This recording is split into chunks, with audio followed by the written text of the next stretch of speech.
Thank you, guys. Hello, everybody. Thanks for coming. I'm Orfeo, lead Android developer at Curve. But before we dive into the core of the talk, is there anyone that doesn't know what Curve is? Raise your hands. Come on, guys. What's the thing? All right. I'll make a brief introduction for the people that hasn't downloaded the app. So, Curve is an over-the-top banking service that allows you to have all your cards in one. In other words, you can use Curve's card and app to manage all your transactions. Just to give you an example of what we do, one of the coolest features of our product is called time traveling. Let's assume you go to a coffee place, order your single espresso, and pay it with the wrong card. If you paid with Curve, you can use time traveling feature and move the transaction to another card in a couple of taps, simply using your smartphone. But also, Curve is rapidly growing right now. In the past year, we went from 50 employees to 250. Big numbers. So there are new teams, new joiners, and we need to guarantee consistency across different screens and different platforms. The challenge here is to put everyone on the same page without compromising on quality. To be honest, so far I've read so many posts and followed so many talks about software architecture, which it's really important, of course, but don't forget, this is a product company. At the end of the day, the most important thing is the user experience. Lots of engineers are neglecting some important UI aspects of the app, like inconsistent UI, duplicate code to draw the same component, duplicate color codes, margins, imagery, and other things like this. Due to these, they are not tackling unpredictable behaviors and tend to have tricky relationship with product designers and product owners. I know about it. So, the question we're going to answer tonight is, how do we ensure that we deliver a good experience to our users here at Curve? The answer is, we use a design system. A design system is a collection of rules, principles, constraints, and best practices. Tonight, we'll see how we can translate these concepts into code. Has anyone here heard about atomic design? Raise your hands. It's also a pattern, if you haven't read, from the 90s. So start reading about it. It's not just a design pattern. We have chosen to adopt atomic design. In atomic design, the smallest unit of design is an atom. So you have buttons, text views, edit text, icons, whatever. They're called atoms. You start with this, and then you go on and build molecules. Molecules are groups of atoms glued together to have new properties or complete a function. Next step, you put all of them together, and you get organisms. Organisms can be used to make up different templates of larger layout, which can contain multiple molecules. Repeat over, and you're gonna have templates. A template consists mostly of groups of organisms stitched together to form pages. You got to the end of this journey, and you start putting final assets, videos, photography, real content, and you can review this with your design team and iterate on it if it's needed. So pages are essential for testing the effectiveness of the underlying design system. Speaking of design, let's recap it with an ugly but effective GIF. I'm an engineer, sorry about that. Start with atoms, molecules, organisms, templates, put the content, and you have pages. As simple as that. Right? Very simple. Since the design specs are already in place now, the feature team can design and develop faster without compromising on quality and consistency of the product. Now I'm going to leave you with Nic, who's going to give you all the details about our design system in Android. Please, guys, give Nic a big round of applause.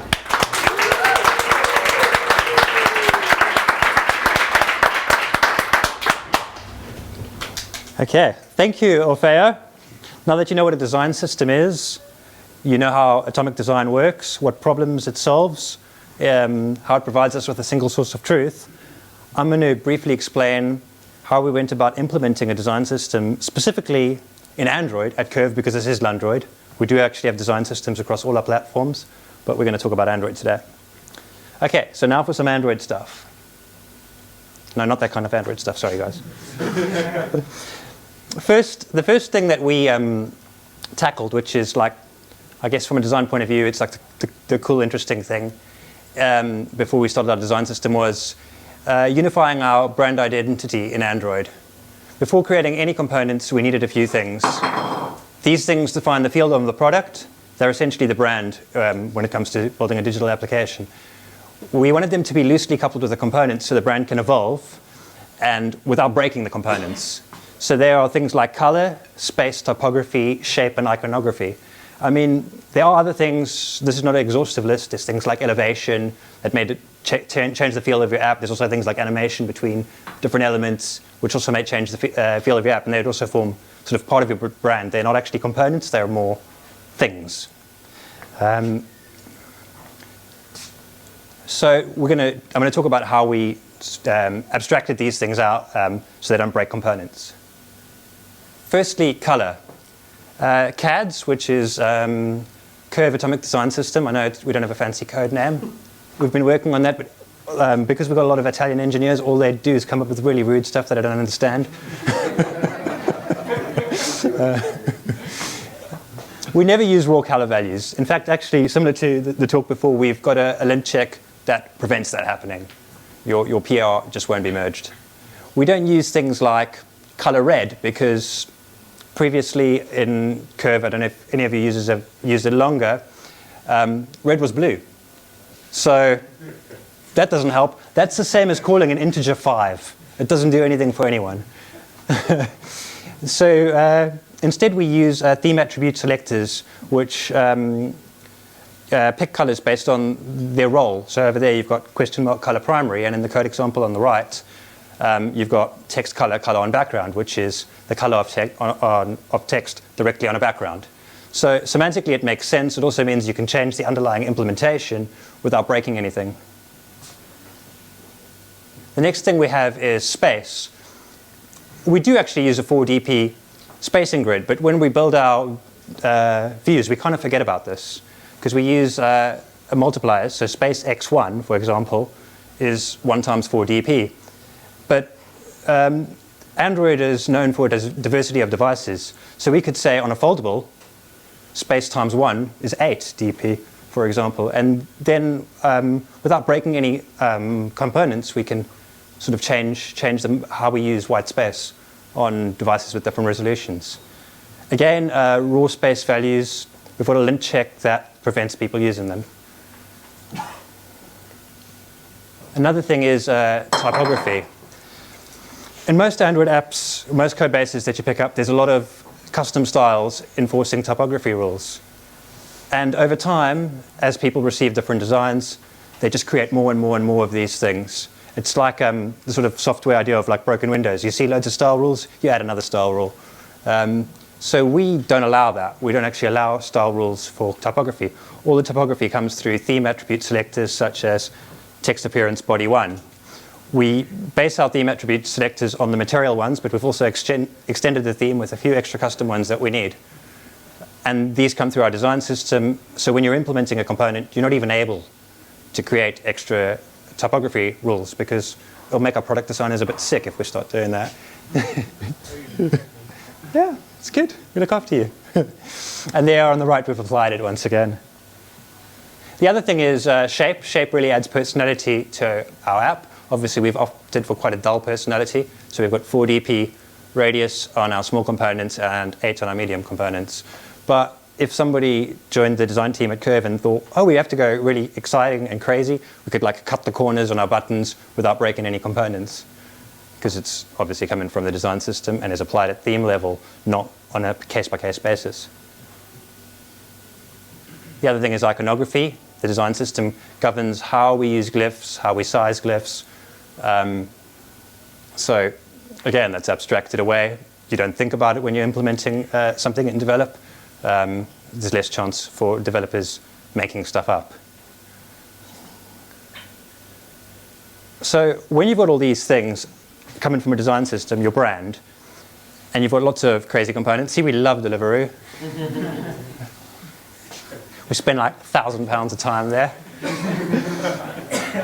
We've got, so these are some examples of components that we use at Curve in our wallet and in our onboarding flows and stuff. And actually, this took all of about 5 minutes to update them to a monospace font, change the spacing, change the shape of buttons, change the colors and stuff. And this is ideal.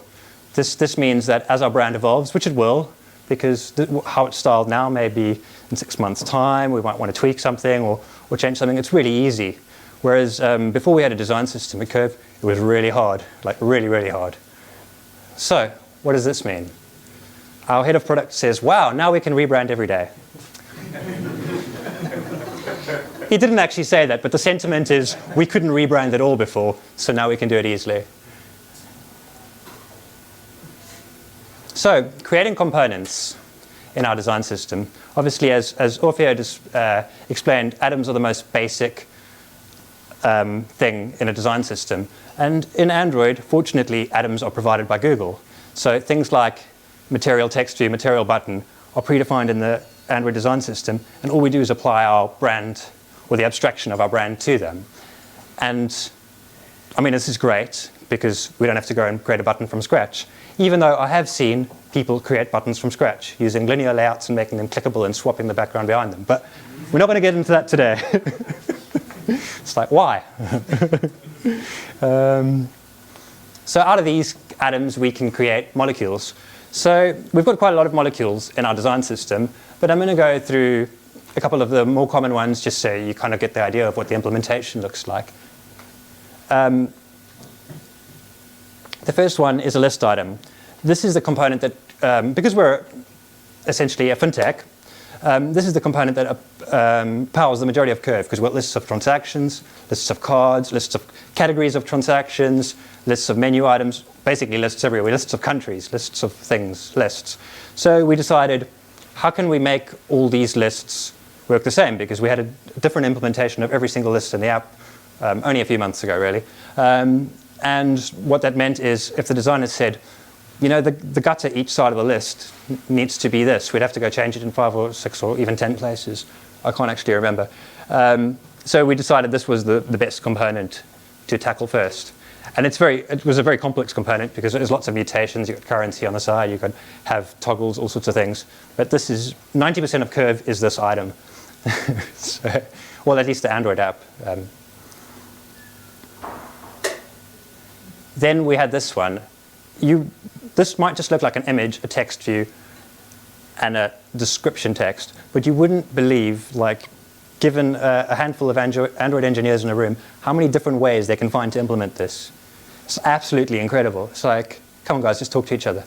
But no, we don't even have to talk to each other because we've got a component. So now, thankfully, actually, Marco was saying we should play a game. Anybody that's got Curve, try and spot the places where we're not using this component, because there are a couple in the App Store. So yeah, I mean, simple things like it's really simple custom component, but you know, if you're going to use the same thing over and over, that's sometimes what you need. And another component which we're starting to use now is showing users when they've got alerts or pending actions or things. We found at least 3 or 4 ways of implementing this before. So again, it's like a process of normalizing existing things. That was a lot of what the design system was about. Okay, so now we get down to using the design system. The Android design system, initially, people were like, well, why don't you just do it as another module inside the existing project? And I said, no. So we built the Android design system as a library and a demo app distributed via private Maven. We separated it completely from our existing code base because it means that the design system has got a strict set of rules, and things that are in the design system have a representation on iOS design system as well as Figma, and it means that everything gets reviewed before it makes its way into it. So you don't end up with a developer just going, I'm in a hurry tonight, I'm going to put a random shade of green in there, just because they couldn't find it or they're too lazy to find it. So it's a little bit, I don't like the word gatekeeping, but there's a bit of gatekeeping involved in getting stuff into the design system.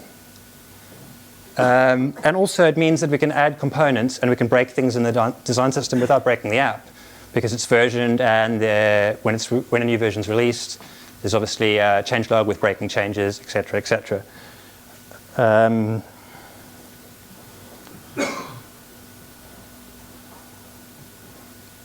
The design system also comes with a demo app, which every time a new version of the design system is released, the demo app's pushed out to a Firebase distribution, which pushes it to all the guys in our product design team, as well as all the Android engineers, so they can actually play with components, all the different states of components, the variations of it, and they can get a feel for it. And what it often means is when somebody says, oh, we need to add this piece of functionality to the app, somebody goes, well, have you tried this component in the demo app? And we end up using that rather than creating new, unique things. We spend our energy in the right places, doing the right things, creating great experiences rather than reinventing the wheel over and over and over. And a lot of that, like, it's simple to distribute a demo app, but sometimes it's the simple things or the powerful things that actually help people in their job day to day.